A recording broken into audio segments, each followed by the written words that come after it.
This is a Norwegian sweater that I got from a friend of mine whose grandmother actually knitted this one.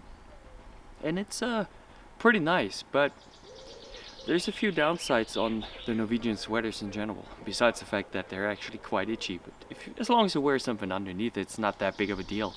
But it is fairly open woven, so if you're just wearing that on the outside, the problem is a little bit like as soon as you have a slight wind going and whatnot, the air layer that is supposed to just keep you warm is gonna get blown out. It's really nice for because the natural oil of the wool, it actually, like, all the snow and everything kind of peels off a little bit more. And when you have a decent warmth going, it actually gonna help you just stay dry, because the air is just standing on laying on the top. The water is just on the top, and then it just, due to your own body warmth, it just vaporizes.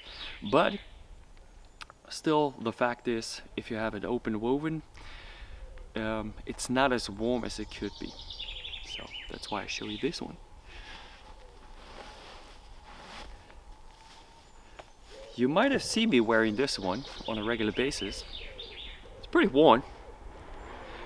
This one is a Devold sweater. It doesn't matter if you buy the Amundsen, the Nansen, or whatever model, they all are the same in terms of like how they are actually knitted.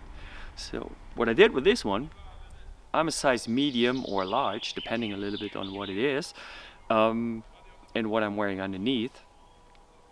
But this sweater is actually size XL. So what I did is, I washed it in 40 degrees, so it shrunk. What it does, is getting really tight. Granted, you don't have the same warmth level, but what you get is durability and also more wind protection. Because the natural oils still stay in there unless you use whatever kind of deterrent you have and just get rid of all of it. Otherwise, the dogs actually still like it.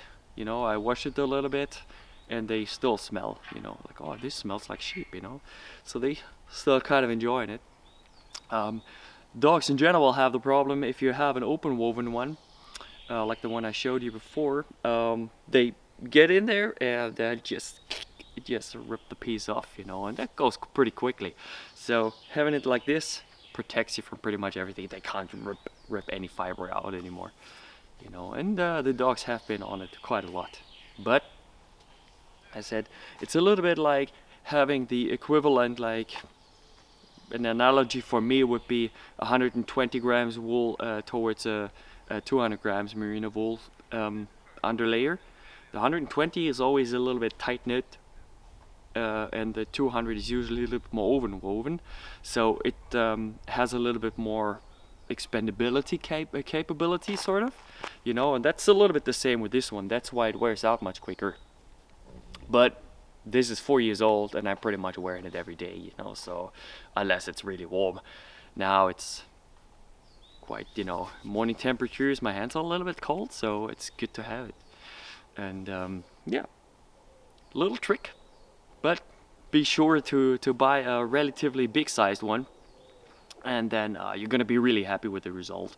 Usually next time I'm gonna use an extra a double XL, because when I now rinse it or wash it in like 20-30 degrees or what have you, it still shrinks a little bit in, so I have to just stretch it out a little bit, and that of course is a little bit more demanding on the fibers itself, so it's good to have that in mind.